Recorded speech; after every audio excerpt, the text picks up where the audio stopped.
নমস্কার বন্ধুরা, প্রচণ্ড গরম পড়েছে আর এই গরমের হাত থেকে বাঁচতে খালি ঠান্ডা ঠান্ডা খেতে ইচ্ছা করছে। তো আজকে আমি আপনাদের জন্য নিয়ে এসেছি আম পোড়া শরবতের রেসিপি। এখানে আমি দুটো কাঁচা আম খুব ভালো করে ধুয়ে পরিষ্কার করে টিস্যু পেপার বা কাপড় দিয়ে ভালো করে মুছে নেব। একটা ফ্রাইং প্যানে 1 চামচ মতন জিরে খুব ভালো করে শুকনো কড়াই ভেজে গুঁড়ো করে নেব। গরমকালের দুপুরে কিন্তু এই আম পোড়া শরবত খেতে দারুণ লাগে। এবারে গ্যাস জ্বালিয়ে দুটো আমকে আমি মাঝারি আঁচে ভালো করে পুড়িয়ে নেব।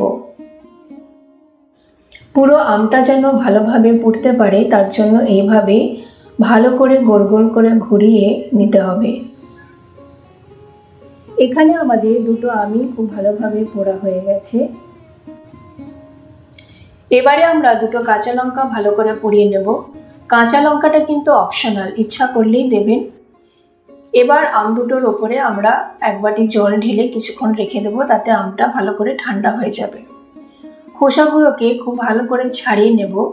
তারপরে চামচ বা ছুরির সাহায্যে আমরা আমের পাল্পটাকে বার করে নেব।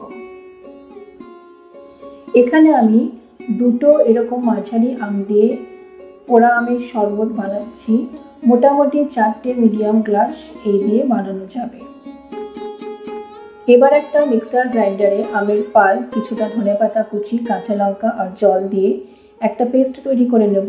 যেই পেস্টটা আমরা ফ্রিজের মধ্যে রেখে দিতে পারি 3 থেকে 4 দিন। সঙ্গে সঙ্গে করতে চাইলে এর মধ্যে 1 চামচ ভাজা জিরে গুঁড়ো, 1/2 চামচ বিট নুন, 1 কাপ মতন চিনি আর পরিমাণ মতন ঠান্ডা জল দিতে হবে।